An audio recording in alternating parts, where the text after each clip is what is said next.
Class 9th maths गणिता मंजरी new NCERT का chapter 2 exercise sets 2.1 इसको आज हम पूरा देखने वाले, पूरा सोल्व करने वाले हैं।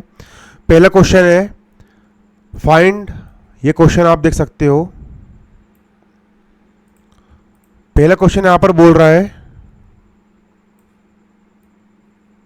Find the degrees of the following पोलिनोमल्स।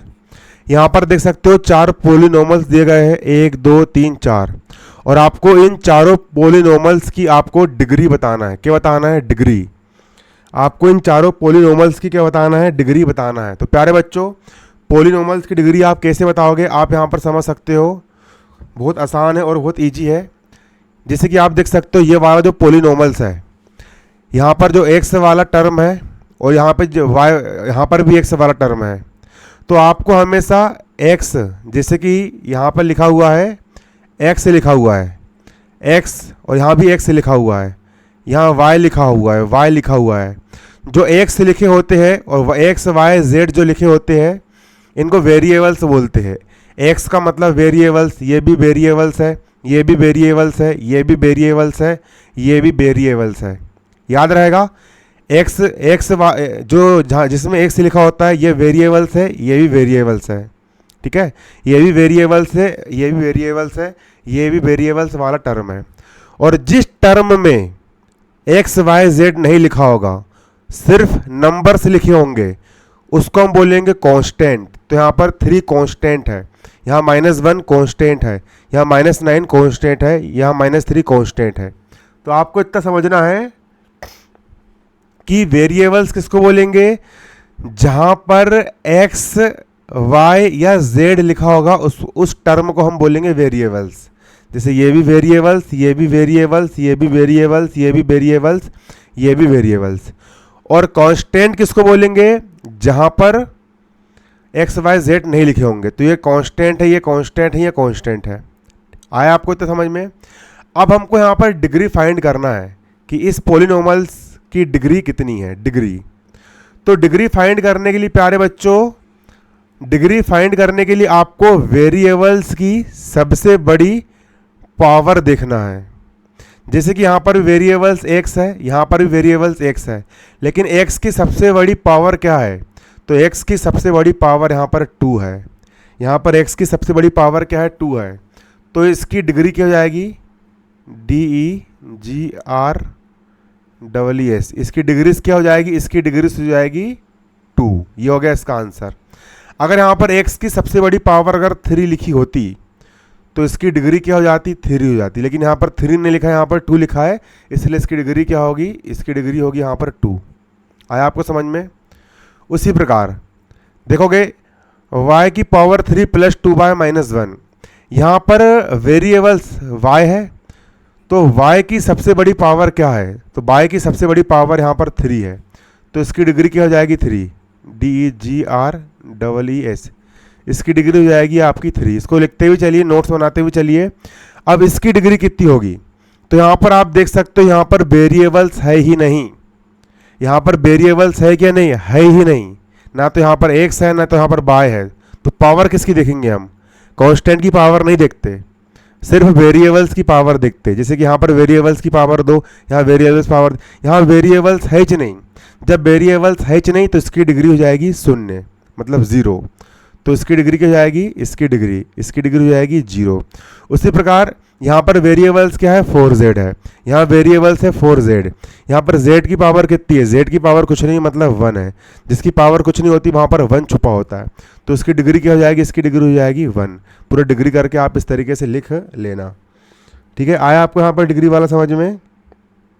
बहुत आसान है ये डिग्री वाला। ठीक है, अब अगला क्वेश्चन यहाँ पर आप देख सकते हो। अगला क्वेश्चन आपको यहाँ पर क्या बोल रहा है? क्वेश्चन नंबर 2 आपको यहाँ पर क्या बोल रहा है, समझोगे? क्वेश्चन नंबर 2 आपका यहाँ पर बोल रहा है राइट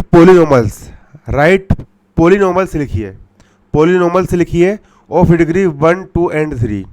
ऐसे पोलिनोमल्स लिखिए जिनकी डिग्री 1 हो, 2 हो और 3 हो। जिनकी डिग्री क्या हो? 1 हो, 2 हो और 3 हो। ऐसे पोलिनोमल्स लिखना है। तो इसका आंसर देखोगे आप, इसके यहाँ पर लिखेंगे हम आंसर। आंसर कैसे लिखोगे समझोगे। देखो मैंने एक पोलिनोमल्स लिखा 5x प्लस 6 इजिकल टू 0। यहाँ पर x की पावर कितनी है, x की पावर कुछ नहीं है मतलब 1 है। तो जिसकी पावर 1 होती है मतलब इसकी डिग्री कितनी है, 1 है। तो ये 1 डिग्री वाला पोलिनोमल्स हो गया। जो जिस पोलिनोमल्स की डिग्री 1 होती है ना, उसको हम बोलते हैं linear polynomial. LINEAR, linear. Linear मतलब कि पूरा लीनियर रहता है, लीनियर पोलिनोमल्स। POLYNOMIALS, लीनियर पोलिनोमल्स कहते हैं, ठीक है। अब हमको ऐसा पोलिनोमल्स बनाना है जिसकी डिग्री 2 हो। तो यहाँ लिख दिया मैंने 2x की डिग्री 2, कुछ भी लिख सकते हो आप, बस इसकी डिग्री 2 होना चाहिए, प्लस x बराबर -3, कुछ भी लिख सकते हो आप। बस ये ध्यान रखना है कि आपको यहाँ पर x की डिग्री कितनी होना चाहिए, x की पावर कितनी होना चाहिए, 2 होना चाहिए। x की पावर 2 रहेगा तो उसकी डिग्री होगी यहाँ पर 2। और जिस पोलिनोमल्स की डिग्री 2 होती है, जिस पोलिनोमल्स की डिग्री 2 होती है, प्यारे बच्चों आप हमेशा याद रखोगे, उसको बोलते हैं quadratic polynomial. QUA DRATIC, quadratic polynomial. Quadratic polynomial किसको बोलेंगे, जिस पोलिनोमल्स की डिग्री 2 होती है, जिस पोलिनोमल की डिग्री 2 होती है उसको हम बोलते हैं क्वाड्रेटिक पोलिनोमल। याद रहेगा, जिस पोलिनोमल की डिग्री 2 होती है उसे हम कहते हैं क्वाड्रेटिक पोलिनोमल। याद रख लो, जिस पोलिनोमल की डिग्री 2 होती है उसे हम कहते हैं क्वाड्रेटिक पोलिनोमल। अब हमको ऐसा पोलिनोमल बताना जिसकी डिग्री कितनी हो, यहाँ पर 3 हो। तो देखो यहाँ पर ये हो गया x की डिग्री 3 प्लस 4x बराबर 0। तो यहाँ पर x की पावर कितनी है, यहाँ पर x की पावर 3 है। तो जिस पोलिनोमल की पावर 3 होगी उसको हम बोलेंगे डिग्री 3 वाला पोलिनोमल। तो इस पोलिनोमल की डिग्री कितनी है, 3 है। और जिस पोलिनोमल की डिग्री 3 होती है उसका नाम होता है cubic polynomial. CUBIC, cubic polynomial. याद रखना इसको प्यारे बच्चों। जिस पोलिनोमल की डिग्री 1 होगी उसको लीनियर पोलिनोमल, जिस पोलिनोमल की डिग्री 2 होगी उसको क्वाड्रेटिक पोलिनोमल, जिस पोलिनोमल की डिग्री 3 होगी उसको हम बोलेंगे क्यूबिक पोलिनोमल। आया आपको ये समझ में। चलिए इसके बाद अगला क्वेश्चन आप देख सकते हो यहाँ पर। क्वेश्चन नंबर 3 क्या बोल रहा है,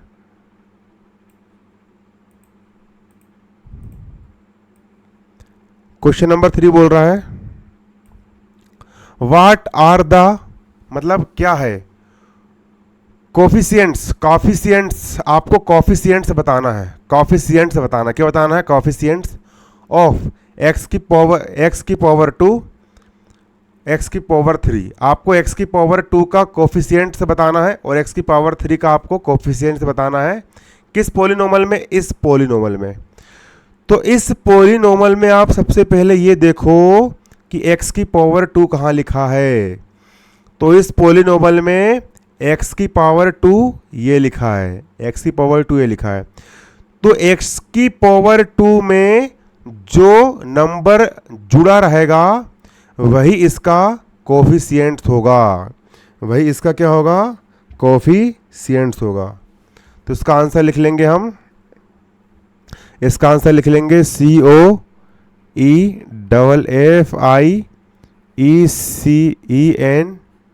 कोफिशिएंट्स ऑफ, कोफिशिएंट्स ऑफ किसका कोफिशिएंट्स, x की पावर 2 का कोफिशिएंट्स निकाल रहे हैं हम।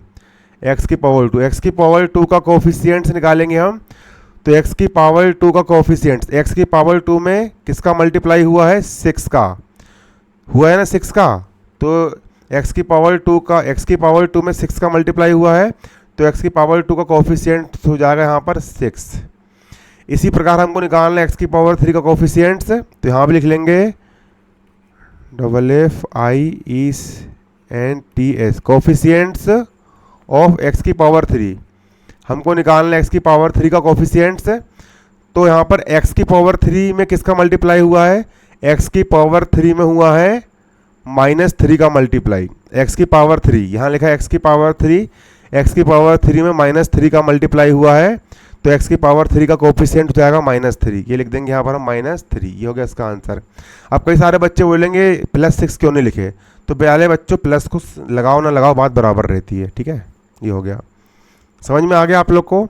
एक्स की पावर 2 में 6 का मल्टीप्लाई हुआ, तो एक्स की पावर 2 का कोफिशिएंट्स आ गया 6। एक्स की पावर 3 का निकालना है, एक्स की पावर 3 में -3 का मल्टीप्लाई हुआ है, एक्स की पावर 3 का कोफिशिएंट जाएगा -3। ये हो गया आपका आंसर, थर्ड का आंसर। अब अगला आप देख सकते हो यहाँ पे क्वेश्चन नंबर 4। क्वेश्चन नंबर 4 यहाँ पर क्या बोल रहा है प्यारे बच्चों, क्वेश्चन नंबर 4 यहाँ पर बोल रहा है व्हाट इज द कोफिशिएंट्स, मतलब आपको कोफिशिएंट्स बताना है of Z in the polynomial.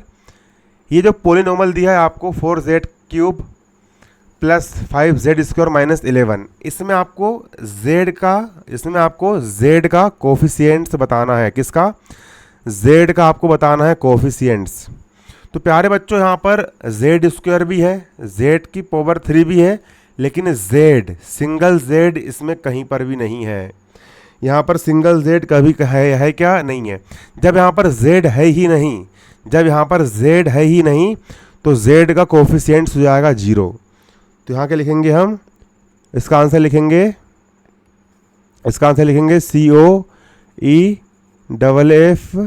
COEFFCIENT coefficient of z का कोफिशिएंट क्या होगा इसमें? 0। ये हो गया प्यारे बच्चों आपका आंसर। अगला क्वेश्चन, अगला देख सकते हो यहाँ पर 5वां नंबर।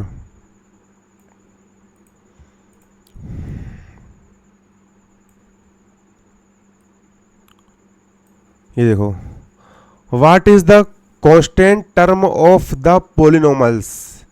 ये जो पोलिनोमल है, इस पोलिनोमल में आपको कांस्टेंट बताना है कि कांस्टेंट यहाँ पर क्या है, इसमें कांस्टेंट क्या है, आप कांस्टेंट टर्म क्या है आपको बताना है।